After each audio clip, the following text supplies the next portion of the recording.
Hi, folks. I am on a lifelong mission to try to understand this book better and to put together some of the pieces that we've often missed along the way. One of those is understanding the big story of what we have to look forward to in the future. And I came across a place today in my Bible reading in Matthew's Gospel that reminds us of just that. And I want to read those few verses for you quickly here today. This comes from Matthew chapter 19, verses 28 through 29. In this context here, Jesus is having a conversation with his disciples about how hard it is for people that have a lot of money to enter the kingdom of heaven. That's another discussion for another day. But Peter then says to Jesus, "Hey, we've left everything to follow you."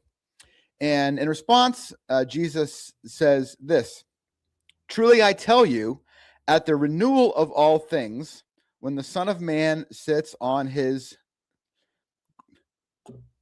glorious throne, you who have followed me will sit on 12 thrones judging the nations." And he goes on from there to talk about everything that they've given up will be rewarded much more so. But I want to focus just on this idea. He says, "Truly I tell you, at the renewal of all things."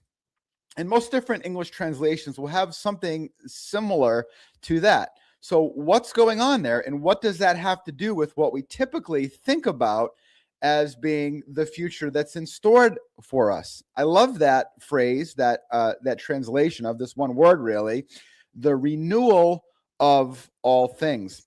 It reminds me of another place easily missed in the book of Acts. Let me share that one with you as well, and then I'll make a few comments.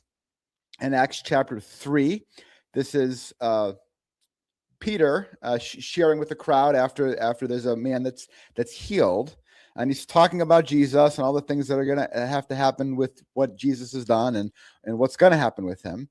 And he says this: "Heaven must receive him until the time comes for God to restore everything, as he promised long ago through his holy prophets." There again, different word in the original language, but the same concept being shared there.